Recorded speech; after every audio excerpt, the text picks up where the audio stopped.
آپ کو علم کا مسئلہ کیا ہے؟ علم کے لیے عزیزان محترم میں بڑے بڑے دعوے کروں، ایک سیکنڈ نہیں لگے گا ہمیں پکڑتے ہوئے۔ میں 4 سال سے انگلینڈ جاتا ہوں، مجھے بہت انگلش آتی ہے۔ ایک خط لے آئیے آپ، ابھی ہماری یہ حالت کھل جائے گی۔ میں کہوں کہ میں 2-4 سال شام میں رہا، میں عربی کا ماہر ہوں، مولانا کہیں گے ابھی پتہ چلا جاتا ہے کہ آپ کے کس پانی میں ہے۔ توجہ کر رہے ہیں کہ نہیں؟ یعنی معاملہ علم کا چھپتا ہی نہیں، اسی لیے بڑے بڑے دعوے کیے بزرگوں نے، دعوی علم کسی نے نہیں کیا۔ ارے توجہ میں کیا کہہ رہا ہوں؟ اور اگر کسی نے کیا بھی،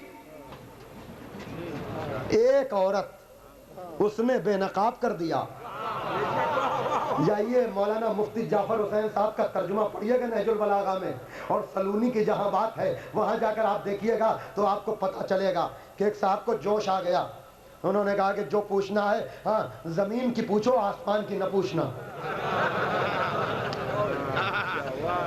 ان کو زمین کے اوپر ہی کی خبر ہے، نیچے کچھ پتہ نہیں۔ اور یہاں معاملہ یہ ہے کہ زمین کے اوپر بھی علی علی، زمین کے نیچے بھی علی علی۔ بھائی توجہ کر رہے ہیں کہ نہیں؟ اس لیے کہ جتنے بھی یہ رہبر ہیں ان کے پتے زمین تک تو چلتے ہیں، زمین والے ہیں نا، لیکن آگے کا کوئی پتہ نہیں کہ قبر میں کیا ہوگا، حشر میں کیا ہوگا، نشر میں کیا ہوگا، جنت میں کیا ہوگا۔ اس لیے کہ یہ باتیں وہ کرے جس کو خود جنت میں جانے کا پتہ ہو، جن کو خود پتہ نہیں ہے تو بہرحال انہوں نے کہا کہ پوچھو ہم سے پوچھ لو۔ تو ایک مرتبہ اس عورت نے کہا کہ یہ دعویٰ تو میرے مولا کا تھا، اور اس کلام کا تتمہ یہ تھا کہ میرے بعد کوئی اور سوال کرے گا ہی نہیں سوائے جھوٹے کے۔ بڑے مجمع میں علی کے چاہنے والی عورت نے کہا یہ تو میرے مولا کا دعویٰ علم تھا، دعویٰ سلونی تھا، تو کیوں کہہ رہا ہے؟ مقاتل ابن سلیمان اور اس طرح کے سبت ابن جوزی، اس طرح کے 2-4 لوگوں نے دعویٰ سلونی کیا تو بھری مجمع میں عورت نے کہا کہ تو بتا دے کہ یہ دعویٰ تو نے کیسے کیا، اور اگر کیا ہے تو میرے سوالوں کا جواب دے دے۔ اب دعویٰ تو کر ہی چکا تھا۔ یحییٰ بن اقسم جیسے لوگ یہ ہمیشہ پھنستے رہے ہیں۔ ارے کیا کیا اشارے ہیں، توجہ کیجئے گا۔ کہا کہ اتنا بتاؤ کہ سلمان کہاں مرے تھے؟ جناب سلمان کا انتقال کہاں ہوا تھا؟ مدائن میں۔ نماز جنازہ کس نے پڑھی؟ مولا کائنات نے۔ کہاں سے جا کر؟ مدینے سے۔ مدینے سے مدائن گئے ہیں، اور ادھر کی منزل آپ دیکھیں کہ ایک جنازہ مدینے میں پڑا رہا کئی دنوں تک، لیکن علی نے نماز جنازہ نہیں پڑھائی۔ کہا بس اتنا بتا دو اگر تمہارے پاس علم ہے، مدینے سے مدائن جانا ٹھیک ہے یا جنازہ پڑھا رہے نماز نہ پڑھانا ٹھیک ہے؟ بھئی جب ظالم و مظلوم دونوں سامنے آ جاتے ہیں نا تبھی چہرے سے نقاب ہٹتی ہے۔ ایک مرتبہ جواب تو تھا نہیں، کہا یہ بتلا تو مجمع میں مردوں کے اپنی مرضی سے آئی ہے یا اپنے شوہر کی اجازت سے؟ پتا چل گیا کہ جواب تو نہیں ہے، کہا میں کس کی اجازت سے آئی ہوں میں جانوں، لیکن ذرا ام المومنین کے لیے بھی تو بتا دو کہ شوہر کی اجازت سے آئی تھی یا اپنے اختیار سے؟ صلوات دیجئے محمد و آل محمد پر۔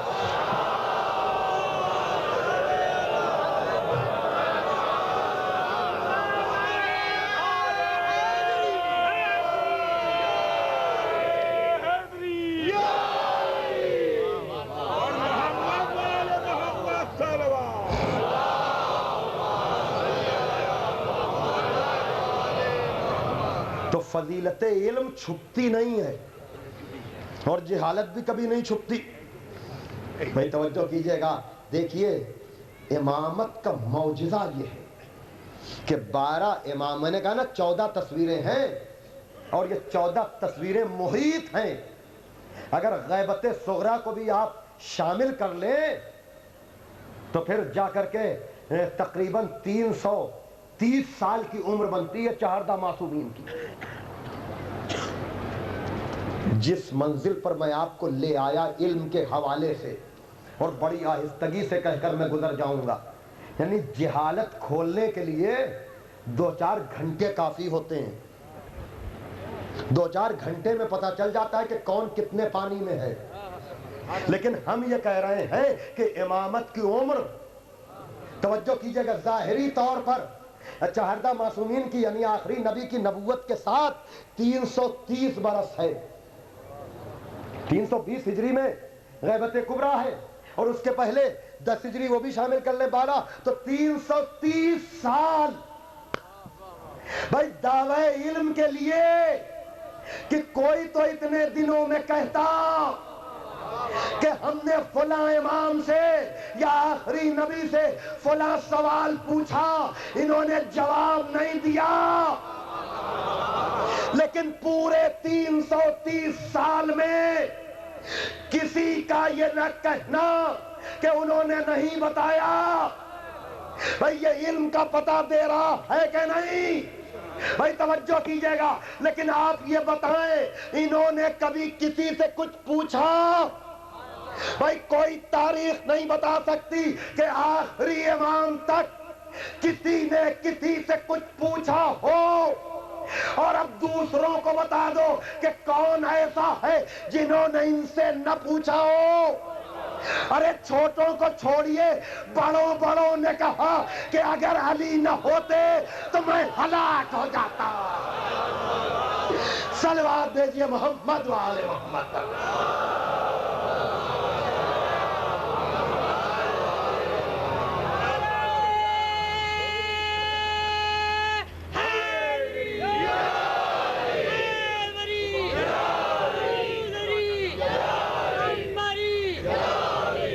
ختم ہو گئی مجلس، لیکن بس چلتے چلتے غیبت صغریٰ کو اگر میں نے شامل کیا ہے تو کوئی یہ نہ کہے کہ اس میں کیا معاملہ تھا، نہ اس میں بھی جوابوں سے شان امامت ٹپکتی تھی، جوابوں سے شان امامت ٹپکتی تھی۔ آپ کہیں گے جواب تو جواب ہوتا ہے، یہ شان امامت کیا ہے؟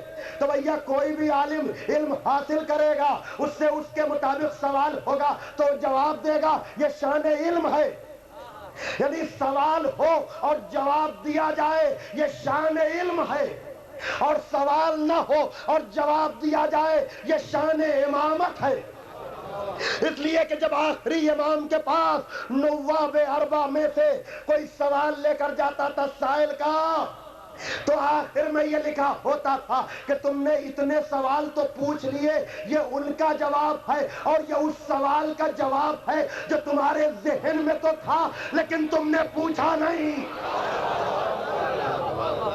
اللہ اکبر۔ تو یہ ہے کہ مہدی بھی ہم میں سے ہے، مہدی بھی ہم میں سے ہے، کہ آخری امام بھی ہم ہی میں سے آئے گا۔ اور اگر دنیا کو آج بھی ضرورت ہے اور یقیناً ضرورت ہے کہ دنیا اس وقت پریشان ہے، اسلام کو یہ دہشت گرد یہ بدنام کر رہے ہیں کہ اب خود پاکستان کا وجود خطرے میں نظر آ رہا ہے، یعنی حاکم ہے وہ بھی پریشان ہے، محکوم ہے وہ بھی پریشان ہے، کوئی آدمی پرسکون نظر نہیں آ رہا ہے۔ لیکن ابھی بھی میں کہوں گا اگر چاہتے ہو عزت اسلام، اگر چاہتے ہو وقار اسلام، اگر چاہتے ہو جلال الجمال اسلام، اگر چاہتے ہو مسلمانوں کی عزت تو اب در اہل بیت پر آ جاؤ۔ چوتھے امام نے دربار میں جا کر اسی لیے پہچنوایا تھا کہ اے نام کے کلمہ پڑھنے والوں، یزید کے چہرے سے نقاب ہٹاؤ، یہ مسلمان کیا، یہ تو انسان بھی کہلانے کے لائق نہیں ہے۔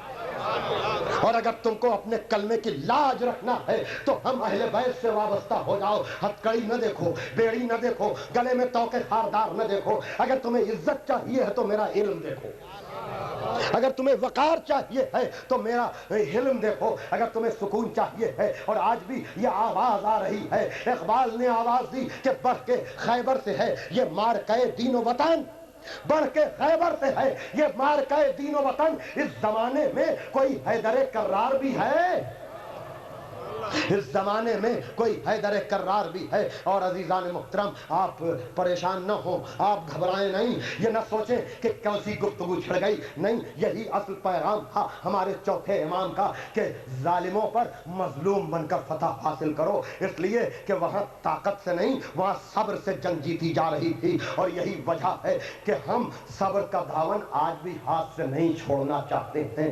آپ کبھی لوگوں سے متاثر ہو کر قانون کو ہاتھ میں نہ لیجئے گا، اس لیے کہ یہ میرے مولا علی کا پیغام ہے کہ جب ابو سفیان جیسا بھاگا ہوا سپاہی علی کے پاس آیا ہے تو میرے مولا نے کہا تھا، حالانکہ علی کا حق تھا، حکومت وہی لے کر کے آیا تھا، لیکن میرے مولا نے ایک لکیر کھینچ دی ہے کہ اپنا حق بھی غلط راستے سے نہ لینا، اپنا حق بھی غلط راستے سے نہ لینا۔ کہ تو کب سے اسلام کا وفادار ہو گیا، تو کب سے اسلام کا وفادار ہو گیا؟ یعنی جو مظلوم ہے وہی آنکھوں میں آنکھیں ڈال کر بات کر سکتا ہے، ہمارے علاوہ نہ کوئی امریکہ سے بات کر سکتا ہے، نہ کوئی اسرائیل سے بات کر سکتا ہے۔ جو عرب حکومتیں پہلے ہی اپنے کو امریکہ کے ہاتھ بیچ چکی ہیں، وہ امریکہ کی مخالفت کیا کریں گی؟ یہ صرف ہم ہیں جو آنکھوں میں آنکھیں ڈال کر کہہ سکتے ہیں کہ آپ کب سے ہم کے علمبردار ہو گئے۔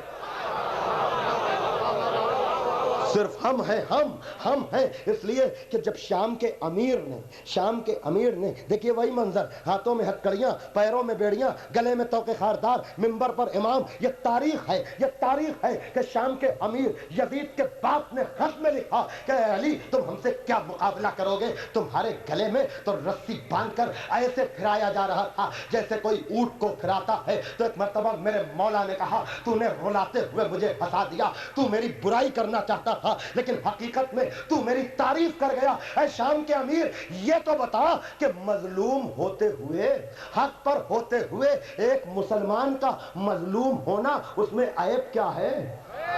ارے توجہ کیجئے گا، یہ میرے مولا کا پیغام ہے کہ حق پر ہوتے ہوئے ایک مسلمان کا مظلوم ہونا، جب اس کو اپنے دین میں شک نہ ہو تو شرف کی بات ہے۔ یہ جب پوری دنیا میں پروپیگنڈا ہوتا ہے، مسلمان یہاں پٹ رہے، یہاں مارے جا رہے، یہاں قتل کیے جا رہے ہیں، تو اتنا تو بتا دو یہ سب حق پر ہوتے ہوئے ہو رہا ہے۔ ارے توجہ کیجئے گا، یعنی اگر حق پر ہونے کی وجہ سے مسلمان کو دبایا جا رہا ہے تو یہ کامیابی ہے، ناکامی نہیں ہے۔ لیکن افسوس تو یہی ہے کہ حق پر بھی نہیں ہے اور پیٹے بھی جا رہے ہیں۔ صلوات بھیجیے محمد و آل محمد پر۔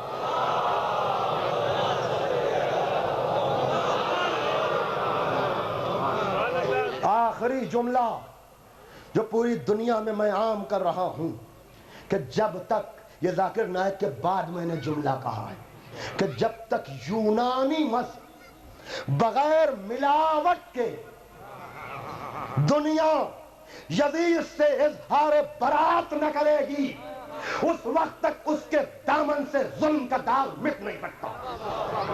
یعنی یونانی مذہب، یعنی ایک کلمہ گو بھی جب تک محبت یزید دل میں چھپائے رہے گا، اپنے کو ذلیل سمجھتا رہے گا، اور جس دن یزید سے اظہار بیزاری کر دے گا تو مظلومی فخر کا تاج بن جائے گی۔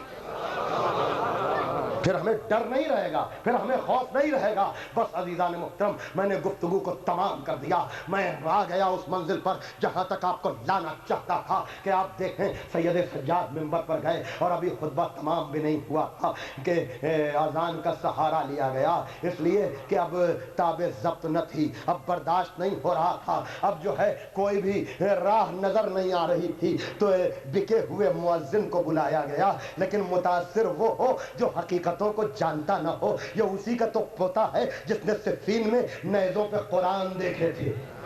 دیکھیے ہم احترام اذان کرتے ہیں اور یقیناً یہ ایک مستحب کام ہے کہ جب اذان ہو رہی ہو تو آدمی کو خاموش ہو جانا چاہیے، لایانی بے معنی باتوں کو روک دینا چاہیے۔ عزیزان محترم، اور اپنے اپنے طور پر ہر آدمی احترام اذان کرتا ہے، اس کے لیے حدیثیں موجود ہیں، اس کے لیے روایتیں موجود ہیں، اس کے لیے تعلیمات موجود ہیں، لیکن ہرگز ہرگز احترام شام والی اذان کا نہ کیجیے گا۔ اس اذان سے ہمارا کوئی تعلق نہیں، وہاں غلط فہمی ہے۔ ہمیں اگر احترام اذان کرنا ہے تو ہمارے ائمہ کی حدیثیں معتبر کتابوں میں موجود ہیں، جو ایک مستحب کام ہے، واجب کام نہیں ہے۔ آدمی کو اختیار کی بات ہے کہ کس کو اختیار کرتا ہے، لیکن ہرگز ہرگز کبھی بھی شام کی اذان سے متاثر نہ ہوئیے گا، اس لیے کہ شام میں اذان پوری کہاں ہوئی؟ بھائی آپ مجھے بتائیں، اگر آپ احترام اذان میں کہیں پر رکیں گے تو اللہ اکبر سے شروع کریں گے، لا الہ الا اللہ تک آئیں گے، تو اگر چوتھے امام بھی اذان کے لیے رکے ہوتے تو لا الہ الا اللہ تک رکتے کہ نہیں؟ لیکن تاریخ گواہ ہے جیسے ہی مؤذن نے اشہد ان محمد رسول اللہ کہا، چوتھے امام نے منبر کی بلندی سے کہا، اے مؤذن رک جا۔ یہ ہے اعلان فتح، یعنی مؤذن کو روکا۔ اب یزید سے کہا، او یزید تو بتا کہ یہ تیرے جد کا نام ہے یا میرے جد کا نام ہے؟ بھائی میرے پاس لفظیں نہیں ہے، دامن وقت میں گنجائش نہیں ہے۔ سب سے بڑا ظالم جابر جو اتنا جری ہو چکا تھا کہ پشت رسول پر سوار ہونے والے کو جس نے حکم قتل دے دیا، بھرے دربار میں سید سجاد اس کو للکار رہے ہیں کہ یزید یہ بتا یہ تیرے جد کا نام ہے یا میرے جد کا نام ہے؟ اگر تو یہ کہتا ہے کہ یہ تیرے جد ہیں تو تو جھوٹا ہے۔ تو وزیروں اور مشیروں کے درمیان جو یزید جیسے کو جھوٹا کہتے اسے چوتھا امام کہتے ہیں۔ ختم ہو گئی گفتگو۔ اور اگر تو یہ کہتا ہے کہ یہ میرے جد ہے، میرے جد ہے، تو ان نبی زادیوں کو اسیر کیوں بنایا؟ اب رونے کا شور بڑھا، کیوں نہ بڑھتا؟ اس لیے کہ سوال ہی ایسا تھا، اس لیے کہ اپنے کیا غیر تڑپ گئے، سفیر روم تڑپ گیا، وہ جو بزم رسول میں جا چکا تھا اور حاکموں کا دور دیکھ چکا تھا۔ عزیزو ایک میں ٹچ دیتا ہوں، بس آپ کو تصورات میں پہنچانا چاہ رہا ہوں کہ سفیر روم عیسائی ہے۔ اگر سوچ سکیں تو سوچ لے جو میں کہنا چاہ رہا ہوں، کہ جب وہ تڑپ رہا ہے تو حسین کے بیٹے پہ کیا گزر رہی ہوگی؟ اگر وہ رو رہا ہے تو حسین کی بچی کیا کر رہی ہوگی؟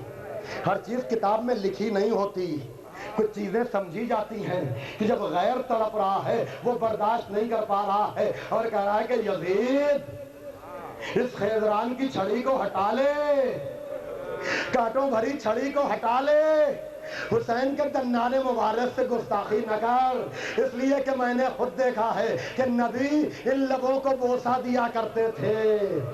ارے یہ مجلس نہیں ہے، یہ سب کو اپنی طرف کھینچنے کا ذریعہ ہے، جہاں مذہب کی قید نہیں، جہاں ملت کی قید نہیں، اس لیے کہ سفیر روم مسلمان نہیں ہے، لیکن تڑپ گیا اور کہا کہ میں نے محمد مصطفیٰ کو رہا تھا کہ یہ مسلمانوں کا رسول ہمیں جنت کی بشارت کیوں دے رہا ہے، یہ ہمیں جنت کا میسج کیوں دیا جا رہا ہے؟ یہ ہمیں جنت کا پیغام کیوں دیا جا رہا ہے؟ میں سوچ رہا تھا اگر ہمیں جنت کی بشارت دیتے تو جناب عیسیٰ دیتے، یہ مسلمانوں کا رسول، لیکن یہ تیرا حکم قتل بتا رہا ہے کہ خواب کی تعبیر یہ ہے۔ آزادارو، تو جب وہ تڑپ گیا تو ذرا کوئی سکینہ کے دل سے پوچھے۔ یہی وجہ تھی کہ جناب سکینہ آگے بڑھنے لگیں اور چاہا کہ وہ بابا کے سر کو اٹھا لیں، لیکن یزید نے روک دیا، کہا ہم نے تو یہ سنا ہے کہ تمہارا بابا تم سے بہت زیادہ پیار کرتا ہے، ہم تو جب جانے کہ جب تمہارا بابا تمہیں چاہتا ہے، جب یہ سر خود بخود تمہاری آغوش میں آ جائے۔ ہاں آزادارو، ایک مرتبہ بھرے دربار میں، اب تک تو خطبہ ہو رہا تھا، اب محبت ہو رہی ہے، کہا بابا بھرے دربار میں یزید ہماری محبت کا امتحان لے رہا ہے، ہماری محبت کا امتحان ہے۔ ہاں آزادارو، پتہ نہیں بچی نے کس دل سے پکارا، با اختیار امام، با اختیار امام۔ ایک مرتبہ سر حسین بلند ہوا، سکینہ کی آغوش میں آیا۔ عزاداروں، بڑے صبر سے آپ نے کام لیا۔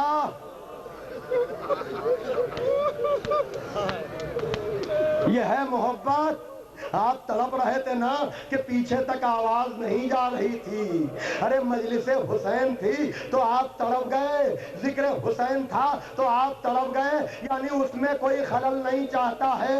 تو ذرا سوچو، اب جو خود حسین کو اذیت دی جا رہی ہے، جزاکم ربکم۔ ہاں آزادارو، بچی کو باپ کا سر مل گیا، لبوں پر لب رکھ دیے، بابا آپ کے بعد۔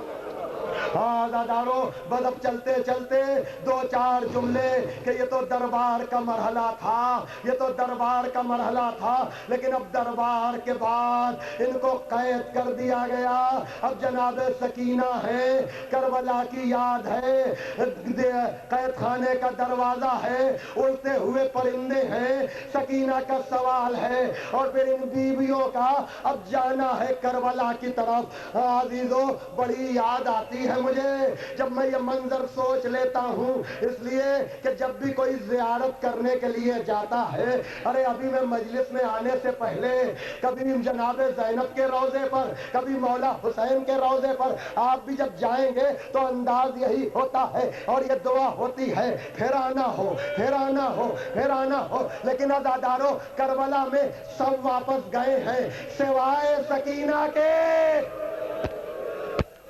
سب واپس چلے گئے، لیکن ایک بچی نہ جا سکی۔ قبر سکینہ پر جناب زینب گئی ہیں، سکینہ چلو، سکینہ بابا کی قبر پر ہم جا رہے ہیں، کربلا جا رہے ہیں، مدینے جا رہے ہیں۔ ہاں عزادارو، لیکن کیا کرے سکینہ، عجب نہیں آواز دی ہو، وہ بھی اماں جب ہم کربلا سے آ رہے تھے، بابا کا لاشا بے گور و کفن تھا، یہ چادر آئی ہے، میری تو قبر بن چکی ہے، آپ کربلا جائیے، یہ چادر لیتی جائیے، کہیے گا بابا جب سکینہ آ رہی تھی سر پہ چادر نہ تھی۔ جزاکم ربکم۔ عزادارو، خدا آپ کو کوئی غم نہ دے، لیکن گھٹ گھٹ کر نہ روئیے۔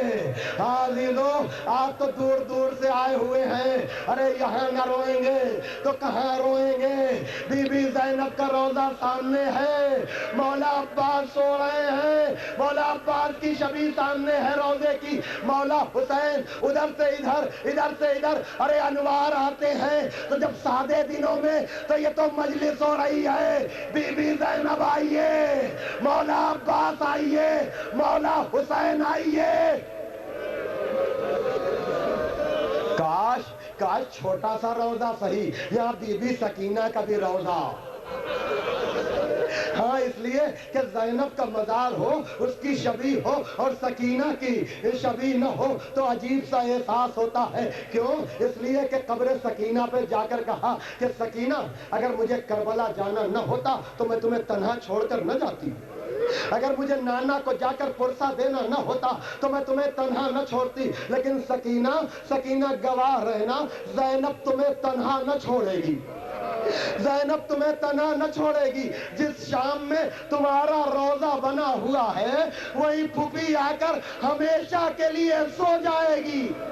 یہی وجہ ہے عزیزوں، میرا دل یہی کہتا ہے کہ اگر علی کی بیٹی دعا کر دیتی تو اس کی قبر کربلا میں بن جاتی، اگر دعا کر دیتی تو مدینے میں قبر بن جاتی۔ جناب زینب نے کہا ہوگا معبود اگر علم میں مشق سکینہ ہے، چچا اور بھتیجی کی یادگار، تو زینب کا مزار بھی شام میں بن جائے تاکہ جب زائر آئیں تو یاد کرے آج بھی زینب سکینہ کو لیے سو رہی ہے۔